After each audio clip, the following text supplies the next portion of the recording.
I'll second. Good evening, ladies and gentlemen, and welcome to the Downtown Redevelopment Subcommittee meeting scheduled for 5:30 this evening. Council Leahy did call. He's running a couple of minutes late, but in deference to all of you that are here, why don't we call the meeting to order, and I'll ask the clerk to please call the roll. Chairman Milanazzo. Here. Council Leahy. Council Rourke. Here. Two present. Thank you. The purpose of tonight's meeting, Mayor Kennedy actually filed a motion and referred the Lowell House project that's being done in cooperation in conjunction with Coalition for Better Acre to have the subcommittee meet with the representatives of those two organizations and get an update on the project that is planned for on Merrimack Street. So that's why we're here this evening, and I know that progress has been made with the city manager. I want to thank Kevin Murphy for being here, along with Kevin Coughlin, the Assistant Director of the Planning and Development Office. And also like to recognize City Councilor Rita Mercia, who is here as well. So with that, I guess what I'd like to do, Bill Garr, who's the Director of Lowell House, maybe to begin by introducing your team. And then I know that you have put a lot of time and effort into a presentation that you'd like to give to the subcommittee this evening. And our intention is to listen to the presentation, discuss what we hear, and then hopefully bring back to the full council this evening a recommendation from the subcommittee. So that would be our hope. So with that, Councilor Rourke, I'll turn it over to Bill Garr.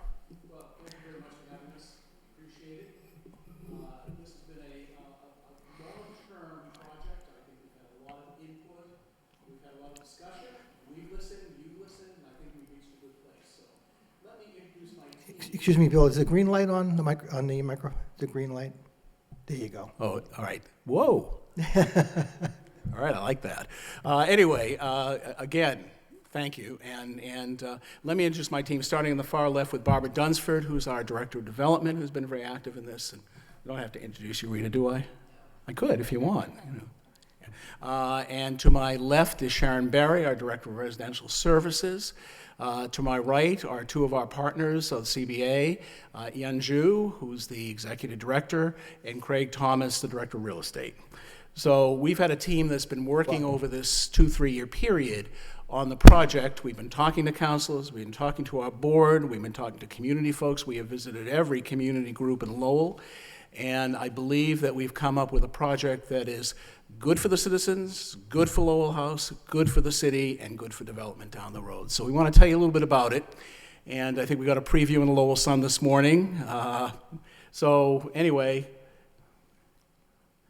so the issue in Lowell, and I think throughout the state and actually throughout the country, is the opioid crisis. Has certainly been a major impact. As you can see from this chart, maybe a little difficult to see on this, that the number of opioid overdoses has actually risen in the city in the past 2 years. We have managed, I think, through some very cooperative efforts to lower the number of deaths significantly. We got a good report last night from the chief. We've lowered the number of deaths from opioids by 50% compared to last year at this time, but the overdoses continue to rise and we continue to have a major problem. So when I went to the board 3 years ago, I basically said to them, we need to do something. And by the way, I do want to recognize a number of my board members back here from Lowell House, and especially our board president is right behind me. So we appreciate you all being here. Thank you for being here. Maureen Ketchum. Anyway, so when I went to the board 3 years ago, I said, we need to do something that makes a major impact on this disease we're all facing, on the opioid crisis, the things affecting all of our families, 2/3 of the families and individuals in the city.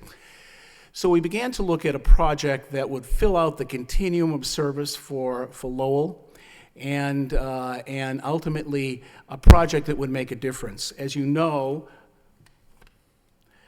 Lowell House has been here and part of the city, part of life in the city for the past 46 years. We've been in our current location for 35 of those years. And our core purpose is to really allow individuals to lead a drug and alcohol-free life and embrace a good life of family, community, and economic independence. And those things are very important to us. And we're very proud to work with the city on those issues, on the opioid task force and a number of others, and our other partners in the community. We provide recovery counseling, case management, education, recovering housing, and they're all aimed at sustaining recovery. As you know, this is a disease that doesn't go away, lasts a lifetime for people. They deal with it over a lifetime, and we're here for that long haul with all the different services. We know a couple of things. We know if a person with addiction disorder goes into a detox, there is about an 80 to 90% chance they'll relapse and go back on drugs. It's very powerful, very powerful. If they don't have additional services. If we get them into a recovery home, and we run several that Sharon runs, we know there's about a 50% chance, 40% chance that they'll relapse, but we cut it back. If we get them into sober housing, and especially into sober apartments where they can live a lifetime, that relapse rate drops down to about 20%. And we not only face new people entering into the system, we face a serious, very serious problem with people relapsing 8, 10, 12 times in their lifetime. So once a person gets detoxed, it's not a cure. This is an ever-vigilant process. So our strategy has been to treat addiction as a chronic disease. It's something the Surgeon General has done nationwide to call it actually the number one, along with diabetes, the number one chronic disease. And as you notice on the first slide, more people actually die of addiction disorder than die of diabetes related. It actually is the most lethal of all the chronic disorders in the country. We know that we need affordable recovery housing, we need sober housing, we need places where people can go that they can be sober, productive, happy, they can rejoin with their families. They can do the kinds of things that make them a part of this community and a part of the economic development of this community. So we are focusing at Lowell House and with this project on relapse prevention, focusing in jobs and families without addiction being a barrier to those families, and basically with the hope and understanding that recovery makes for a healthy Lowell, and that's why the partnership with the city is so important. So Yenju is going to talk a little bit about the Coalition for a Better Acre and about the kinds of things that they do. Thank you. Thank you, Bill. So you both know CBA. So CBA has a long history of building quality, affordable housing in the city of Lowell. Currently, we have 476 units of housing that we've built, along with 33 units of commercial spaces in the city of Lowell. And a few years ago, we actually were looking into service-enhanced housing because from a couple of our previous projects that we've done, that we're seeing that if there are support and some services for the housing component, that we can keep people successful and stay at their houses. So luckily, we were able to partner with Lowell House, which fits perfectly with CBA, not only our target area, but the mission that we are trying to continue. So, and the other pieces that CBA is also looking at is the Merrimack, Upper Merrimack Street and economic development of it, and we believe that the Merrimack Street needs a redevelopment. And this could be a catalyst project that can really enhance other economic development projects to come on. So we're really excited about it. And the other piece is we realize that substance abuse is a major barrier to self-sufficiency. Our newer goal for CBA is not only building affordable housing for families, but also providing support to them. So working in partnership with Lowell House to provide this service at a quality affordable housing, we believe this is a long-term successful solution for the city of Lowell. And we just wanted to also point out the economic development. If you look at actually the little picture next to it, this is actually page 8 from study that NIMCOG had done, and I'm sure the city councilors have seen this. And this actually shows, the first picture shows the median, excuse me, median value of the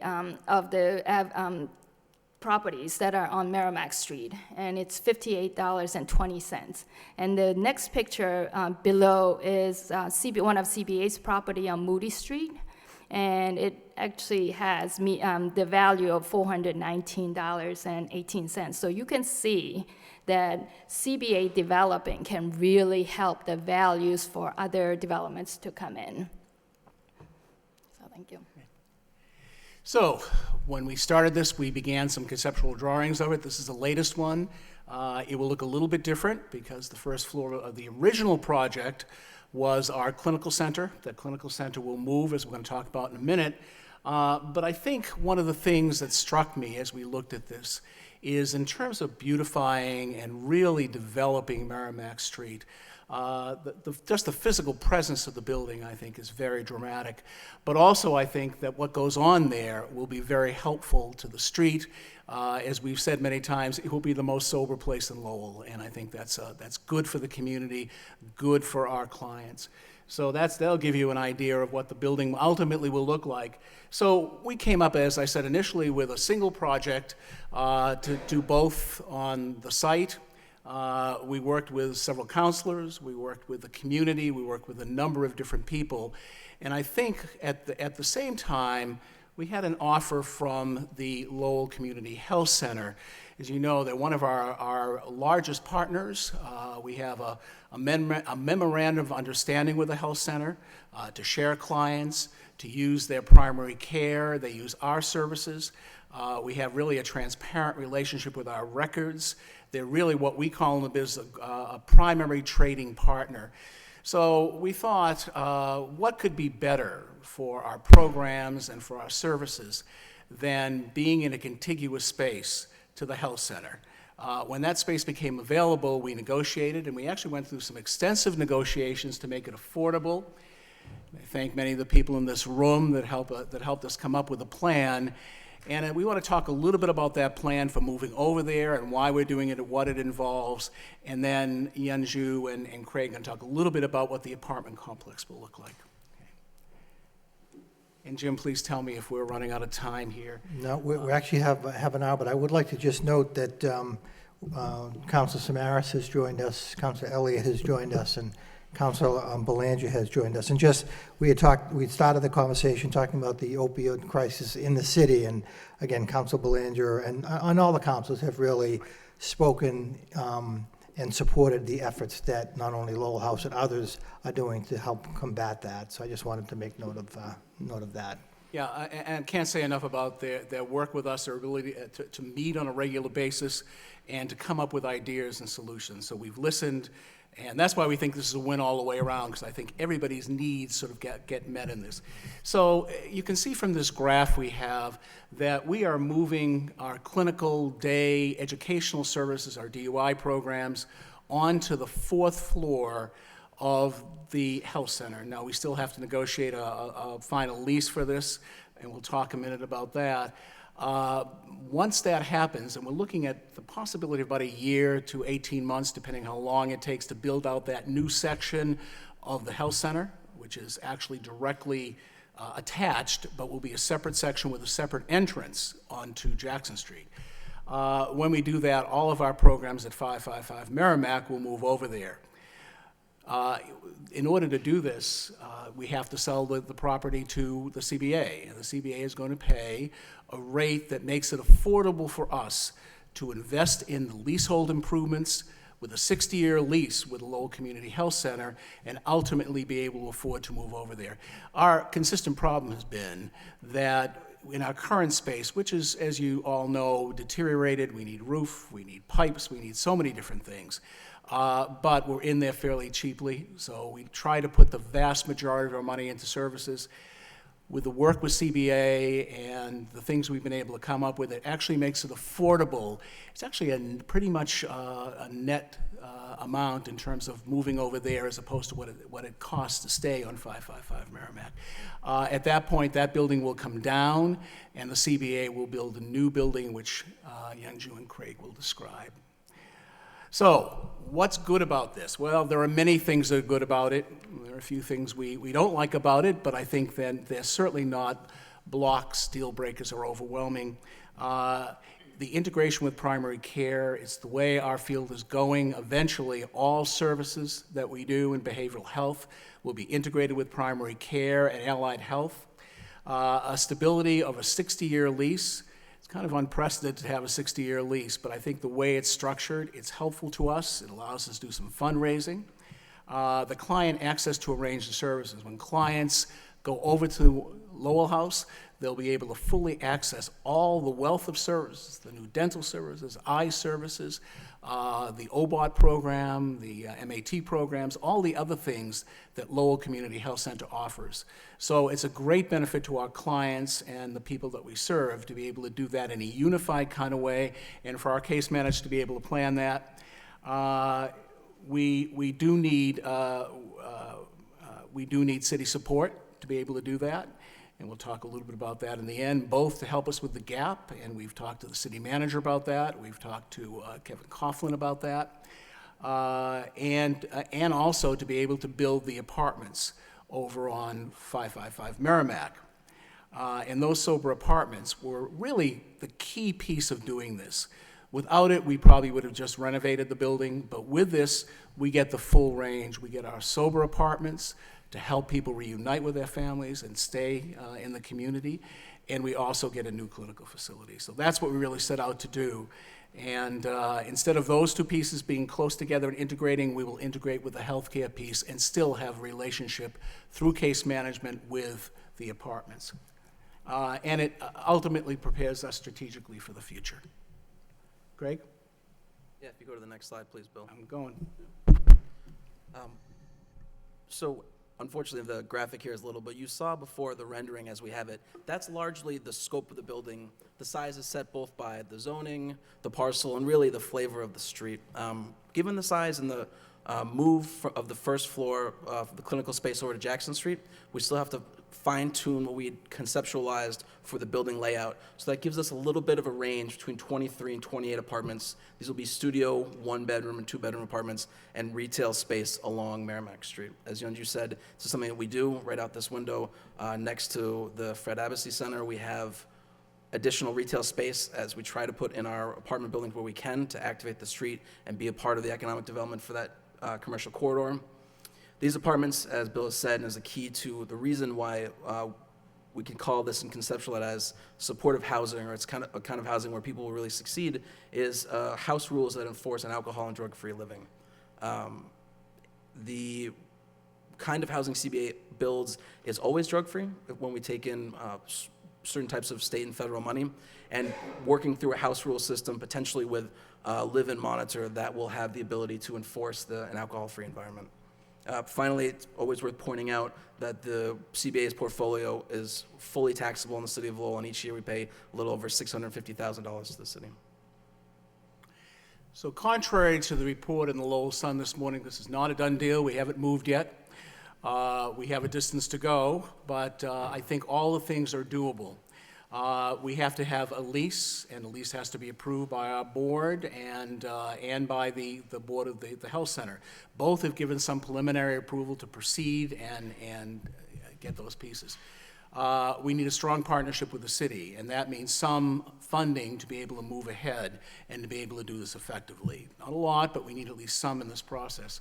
The CBA to purchase our property, and in order to do that, they will give us a letter of agreement for the bank, and when the time comes, they will be able to put up the funds to be able to make this thing happen and lower the rent, ultimately lower the lease cost, and cover the debt service we have now. We will also have to do a capital campaign. We've raised about, this is going to be pretty much around $800,000 to $900,000 we'll need to do for the leasehold improvements to really make a state-of-the-art facility. We've raised about half of that, and we're very pleased to tell you that our funders have moved from the original project.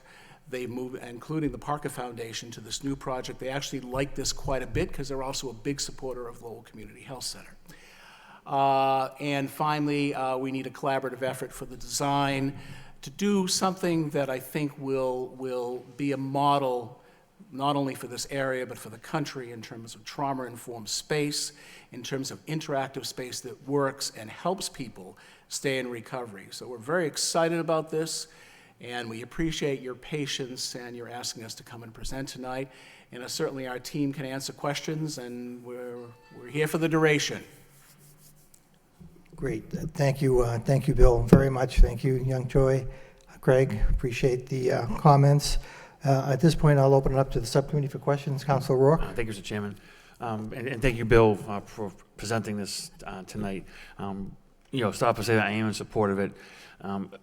A question I would have is, how does somebody get to the sober house? How does somebody get from being an addict, going through a process to getting to one of the apartments, to getting to the new Lowell house? Well, we happen to have an expert next to us, so I'm gonna let Sharon answer that. Great, thanks. We actually, I'm sorry. We're actually still in the process of figuring that out. Currently, we have a couple of sober houses, and this would be a step in that same direction. Basically, we look at self-reports and medical documentation around how long someone has been in recovery. Usually it's 6 months or longer. This may be a process that it might be a lot longer than 6 months, so I'm only referring to our current sober houses. We look at their commitment and motivation to change and be in recovery and work towards relapse prevention. So there are various strategies and assessment tools that we actually use to look at that. And I'm going to be working closely with Craig around what that criteria would be in terms of entrance into the apartments. Is there any CORI restrictions or criminal record restrictions? That's a great question. There isn't from my end, but there may be from the housing end. So I see what the partnership, right, Bill, they having with the CBA, there are certain rules that you have to follow in addition to the ones that you already set in place, correct? Well, I think, Dan, it's some of it is state regulations, some federal regulations, and also I think the rules we collectively decide to put into place. Cories are always a little tricky in terms of, what's on the Cory, how recent it was, what some of the issues are. So we review those in all our programs with all the people. I think despite the size of the city, it's a relatively small addiction community. People know us, we know them. People have already approached us and said, when these are ready, I really would like to move in with my family. So we said, put an application in as soon as you can, because I think they're going to be very popular. So we'll work that out, and I think as Sharon is saying, it would be people that have a record of sobriety, that are able to handle this fairly independent move and are willing to be part of the case management system, willing to be the groups that meet on a regular basis, and willing also to sign the documents that say they will live in a sober environment. So will there be existing agreements or partnerships with holding facilities or places where someone starts off in a detox facility, moves on to basically a holding pattern for any time between 4, 6, 8 weeks, then they would be eligible for this type of housing? No, I don't see that at all. I see this is about 4 steps down that road. So we are talking detox holding facilities such as a transitional or a crisis stabilization unit into an early recovery home that they could be for 6 to 9 months, could be longer. There could be steps in between in terms of our current sober houses that have some oversight to them, to the sober apartments. So this is down the continuum, highly independent, highly motivated, and as they're going through that process, again, we're assessing, we're working with folks in terms of, are they really invested? Are they committed? Are they motivated to remain in recovery? So there are varying ways of doing that. There's not one foolproof formula, but we have a team of folks that we work with, as well as their outpatient clinicians or therapists that they work with in the community that would be collaborators in all of those decisions. Great, thank you. And I'm sure Councilman Rossi can speak to this as well. The reason why I asked about the process and how long somebody would have to be in treatment or soap and sobriety until they get to you is, certain sober houses, very lax with rules. People go in and out all the time, and so just I guess you would say the watchful eye, or make sure that the rules are being followed, and what are the, I guess you would say, the progressive discipline of somebody that's not in compliance, with the new Lowell House program and what you have going on there as well. I know it's a little bit down the line, but you figure 12 to 18 months away is not that far, right? Absolutely. I can tell you that our 2 sober houses that we currently run are certified by the state of Massachusetts, which is a higher credentialing. And with that, there's a lot of oversight in terms of the screening process of people going in. And we do monitor, we do check in with folks, we do random drug tests. We do a number of things that make sure that people who are there are going to live a sober and healthy life, and they are standing up and being accountable for their behavior as citizens of the community. So we work very diligently on that piece. And people do slip. I mean, they do go back. At that point, they're no longer appropriate for that level of care, and we help guide them back to either a detox or a recovery home or a place where they can go through that and try it again. So I think it's having that mobility and being able to work with them over a long period of time. And we have people that we've worked with over 30 years in different capacities. So I think it's having that continuum and that ability to be able to get more and more independent when they're ready, and ultimately they can prove to us and prove to themselves they can do it. Sure. And is there a term to how long someone can stay?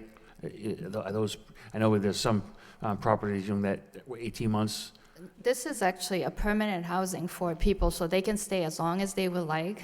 And so this is just a regular housing, but we would be focusing on people that are going through a recovery. So there would be some house rules of no drinking, no drugs, and we would also have some supportive services to make sure that they stay sober and healthy and be productive. So this is really not part of those steps where people are going through. These are people that are ready to live independently but needs a little bit of assistance or an environment that's healthy for them. Okay, so is the ultimate goal to have 28, tenants that are, clean, sober for the next 10 years? Yes. I mean, Well, yeah, and it may be that people eventually decide that they want to move into another environment, that it's not for them. People do move from these. And, the other thing, too, is there are models nationally that are very good sober apartments. There are models in Massachusetts. We just don't happen to have any in this area. So it puts another service in our arsenal to be able to treat this problem and to be able to lower the number of people overdosing and to help this problem, this opiate problem. Great, thank you. Thank you. Council Leahy? Thank you. Thank you for the presentation. Could you go back to the slide with the redevelopment of 555 Merrimack Street, and then has the NEMCOG report excerpt at the right? Which one, Tim? Which one? John? It's like 5 or 6 back from the beginning. Right there. Okay. Could you just speak again about the right side where you got the 58 and the 6? So this was a study that was done by NEMCOG, I believe, for the city of Lowell, looking at Upper Merrimack and Pawtucket Boulevard. So this was one of the pages that we had taken out. This is the average square footage of the values of the properties that are currently on Merrimack and Pawtucket Boulevard. And the second picture actually is CBA's property on Moody Street. Yeah. And the square footage value is $419. So this shows that CBA's project can increase the values of the other properties on Merrimack Street. Mm-hmm. Okay. No, I think that was important to go over again, so it just shows the commitment that you have to the community and with this project, so, thank you. Yeah, if I could just ask one question, then I'll recognize Council Samaras. This Coalition for Better Acre has been very innovative in their financing approaches to the various projects that you've done, and you indicated that you're going to be doing a letter of intent from your lender, if you will. On the permanent financing side, are you looking to work with groups like Mass Housing Partnership? Are you looking to work with the Section 8 program or the Massachusetts Rental Voucher Program. And I know that the city, a number of cities have also been pushing to do more veterans housing, and I know you're doing some of that downriver, and whether or not some of these units can be set aside for, again, our veterans who are in recovery as well. So I guess if you just wanted to touch upon, and then maybe touch upon the total project costs from the CBA's perspective. Yeah. Then I'll recognize Council Samaras. Yep. Thank you, Councilor. It's a great question. The financing for this would principally be through a tax credit deal, as we say. And Bill had mentioned before the kinds of support we would need, or the ways in which the city is a critical partner to this. One is for tax credit deals, local support, council through the administration is something that's really important to get a project to move forward, because it takes a few years to put these financial deals together. As you indicated, there's a variety of financing out there, what they call the quasi-state financing, mass housing partnership.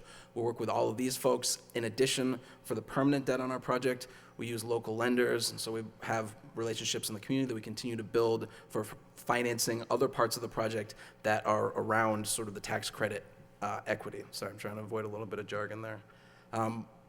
You had mentioned veterans. This Coalition for a Better Acre, slightly before my time, but as I've come to learn, has been interested in veterans housing for a few years at the behest of one of our partners who works with veterans at the Bedford VA. And we originally, my predecessor went to Haverhill to learn from one of the preeminent veteran supportive service providers, the Veterans Northeast Outreach Center. Incredible organization, and it was such a positive conversation to learn about how to bring that back to Lowell that the CBA ended up there to build supportive housing for them. But we've been working and continuing to find ways, explore ways to bring veterans housing back. We believe it's a need, continues to be a need in and around Lowell. And the answer to this is, while what I'm beginning to learn about the veterans community in Lowell. Every community is different, has a lot to do with the folks, the different conflicts, the different eras, and the different community support institutions. And what I can say is that it is clear that there is substance abuse issues in some portions of the veterans community, and it affects different areas in different ways. In that regard, we would love to bring to bear our experience doing both as a part of this site. I want to hedge a little bit and say it's a little complicated to layer too many different kinds of restrictions on top of each other to be able to use fair housing, or to be able to comply with fair housing rules of the federal government. But it's something that we've been exploring, we'll continue to explore, if nothing else than to say, in our outreach to try and get folks interested to work through the veterans organizations to make sure folks who are eligible and interested are coming and putting their names in. Okay. Do you have a total development budget at this point in time? My apologies, I forgot That's that okay. number there. That's a good question. That it changes a little bit as, again, the envelope of the building changes, but 10 to 14 million is probably what we're looking at. Okay. Thank you, Greg. Yeah, I should also, in terms of what Craig is talking about, we have talked about veterans' preferences for the apartment, and I work a lot with the veterans in this area. And because trauma is so prevalent in really 80% of the veterans, especially the ones that have been in war sites, I think it's critical that we provide some long-term housing that's addiction and sober related. So we're going to work on that and see if we can at least set aside some of these for veterans' preference. Thank you. Thank you. Council Samaras and Council Marcia. Thank you, Chairman Milanazzo. No, I just want to really thank basically the CBA and Lowell House.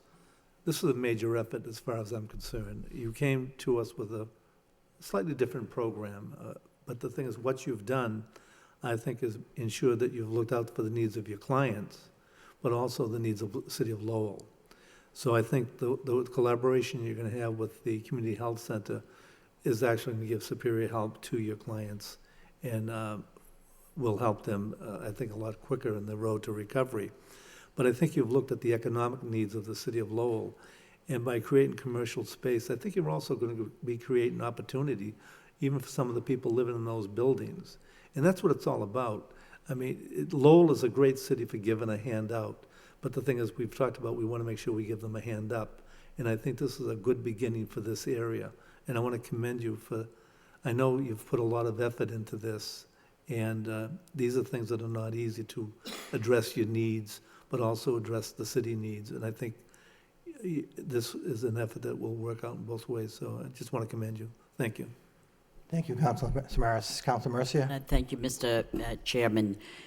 I want to say that, how many ever years ago that your first proposal came before us, I supported that because I felt that there is a need in this community, in this very city, for all, whatever we can do to save lives or make people feel that once they were rehabilitated, we were going to help them even further.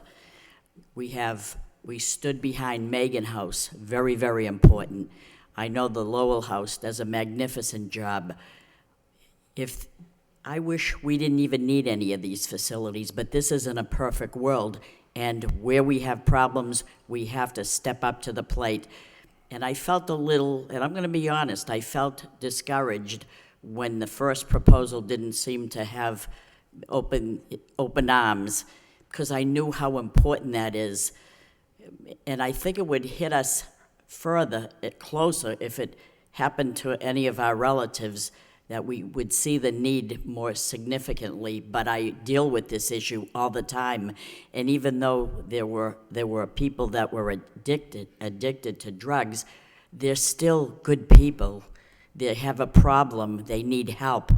We're trying in the sheriff's office to do all we can, with the probation office as well, but we need more. We need to do more. People are dying for help, and then once they get it, they're like left out in the cold, and this is where you come in. And you could have been discouraged and said, well, the heck with it, but you moved on and you tried to rearrange it, and you did that, and I'm so very proud, because the need is there and we need it. We could bury our heads in the sand and say, gee, we don't need a shelter, I wish it was gone, I wish we didn't need this in the corridor where a college is coming in. Well, isn't that a shame? We all have to fit together to make this a better place for people that desperately need it. So to all the partners here, congratulations. I would have supported your first proposal all those years ago. Thank you. Thank you, Councilor Mercia. At this point, I'd be happy to open it up to the public if anybody wants to address the subcommittee, or if the administration, Manager Murphy, no, you're all set? Okay. Councilor Elliott? Thank you, Mr. Chair. So just on the financing end, how much are you looking for from the city? Or what gap are you looking to fill? Do you have any idea? Well, I can tell you from the Lowell House build-out, we have about a $400,000 gap. So we have formally asked the city if they can fill 50 a year for 3 years to help us out with that. But anything that the city can do, and I realize it's a very difficult time with federal funds, but we, again, are looking to partner with the city and looking for some support. So we've been working with Mr. Coughlin and the city manager, and I think hopefully we'll find out in the next period of time. But that's for our build-out over at the health center. And we'll have to do, obviously, some fundraising. So as far as the apartments?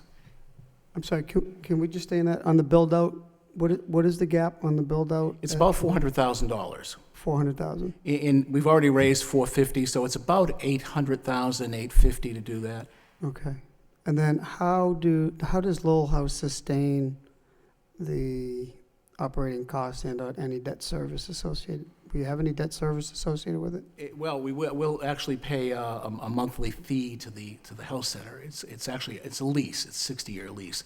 So the money that we're spending right now to maintain the building and for our current debt service, because we will sell that to the CBA, ultimately it's a wash. It's basically the money we're spending now on the roof and all the other pieces we do, and the dollars that we'll spend on a monthly basis.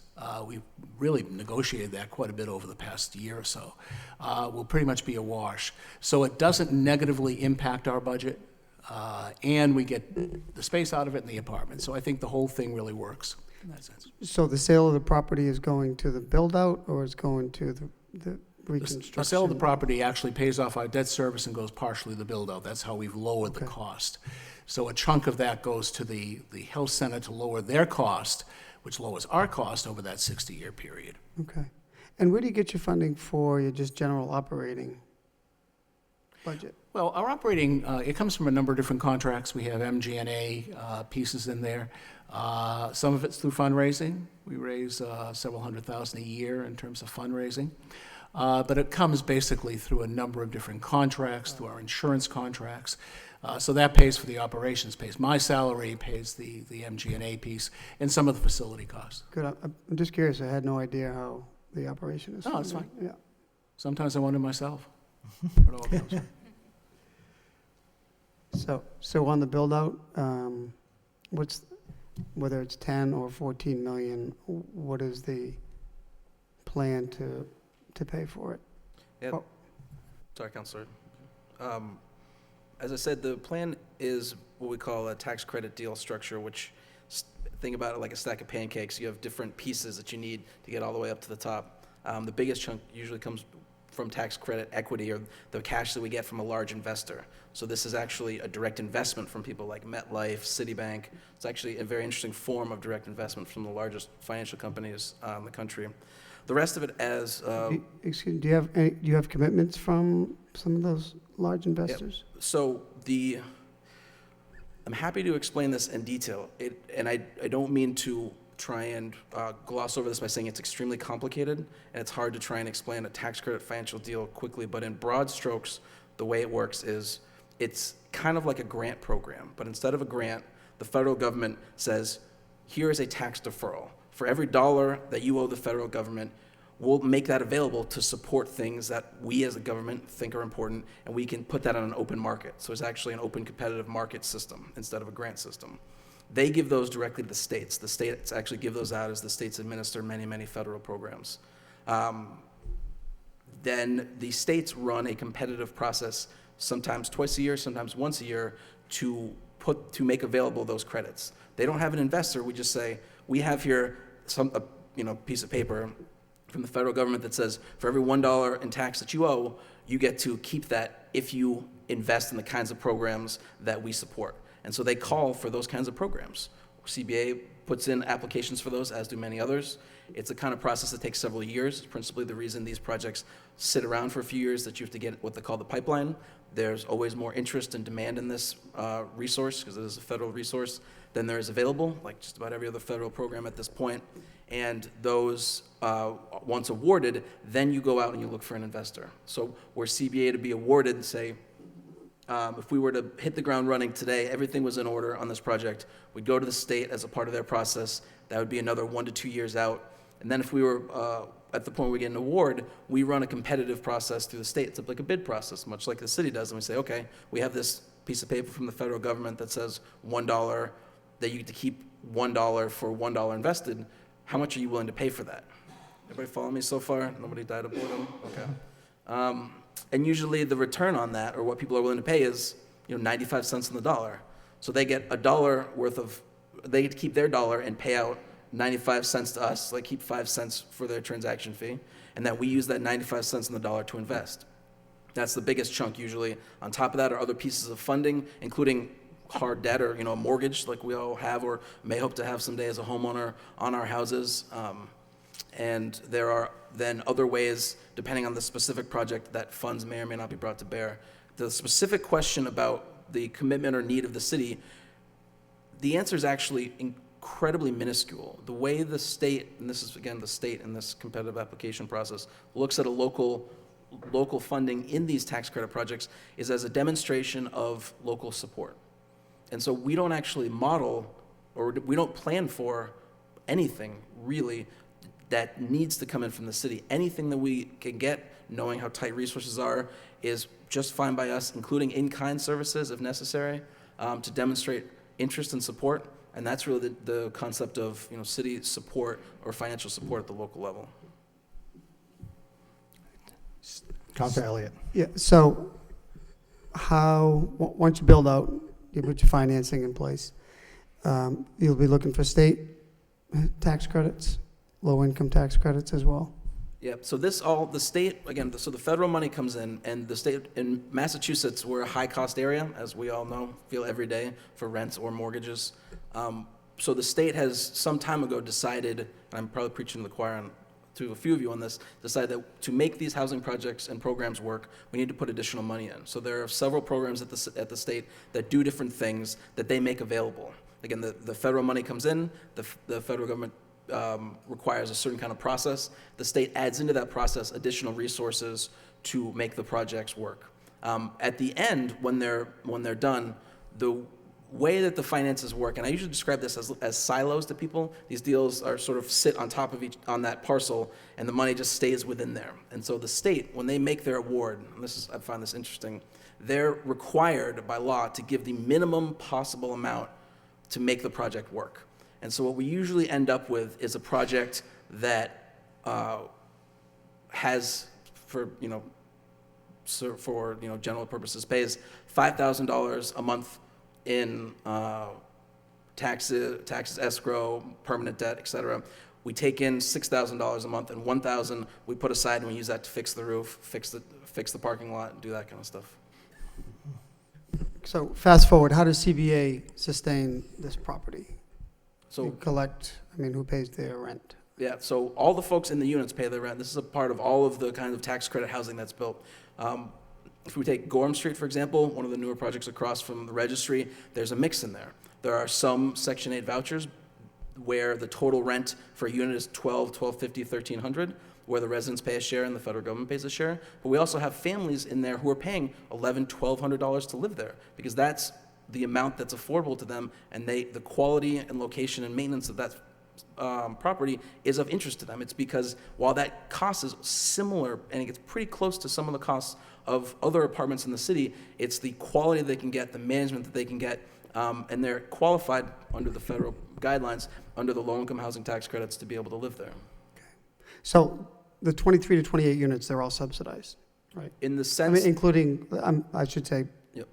Gorham Street. They're all No.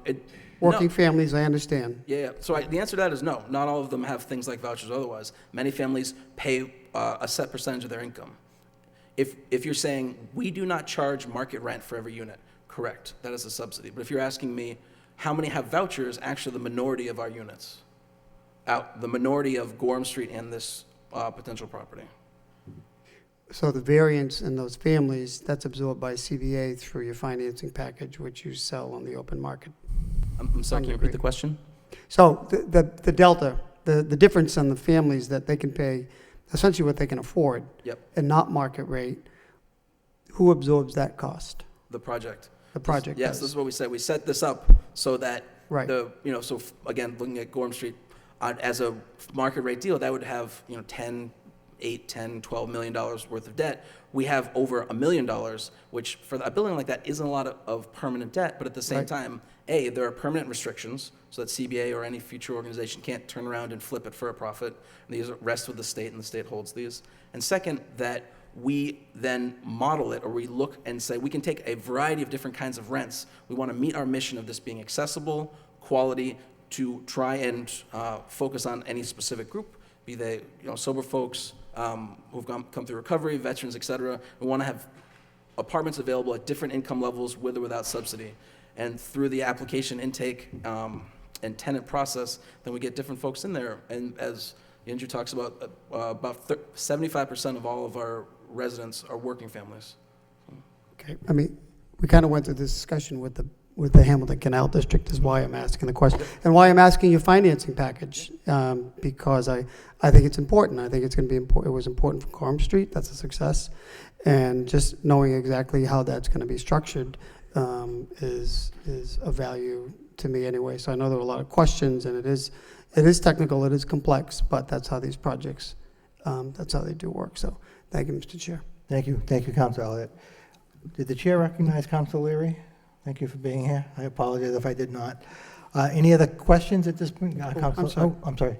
Can I had one more question, not related to financing. So your other sober houses, there is oversight. What is limited or some oversight? Where are those? I know one is located close to. So there's There's two two. certified sober houses that we're currently running. One is up. Am I not on?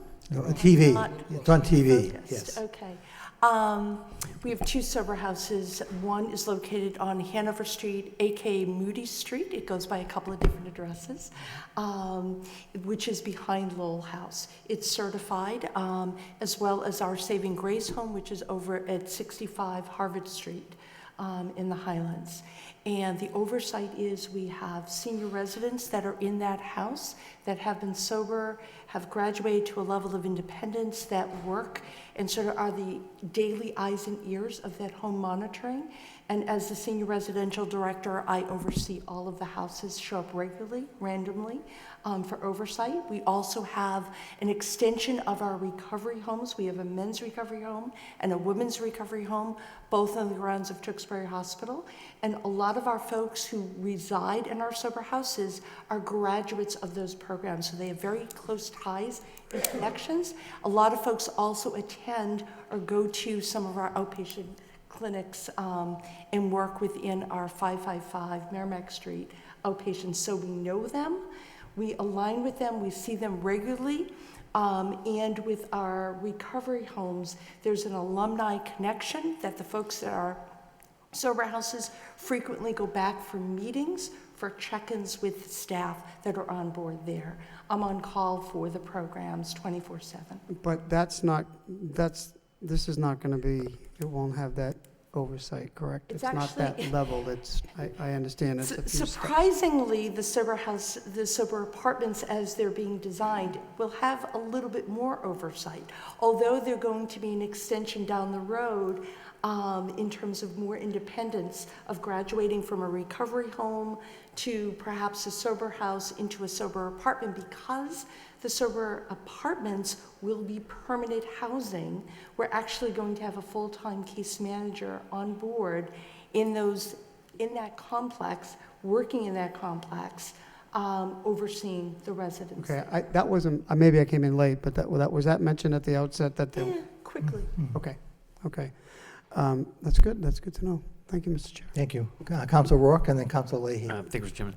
So, while we have Mr. Manager, do you see any roadblocks on the city side to this project? You know, we talked about the partnership that's needed as far as the administration goes. Is this? No, I mean, the only roadblocks I see is parking. Parking is a real issue, but we'll work with the proponent to come up with some solution. But that's always that's an issue now in the city, but we'll work with them relative to the parking. Great. Thank you.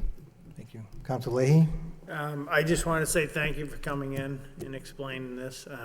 The last question of the night, where your locations are, is a good thing that we don't know where they are, so it means you don't have any problems, so.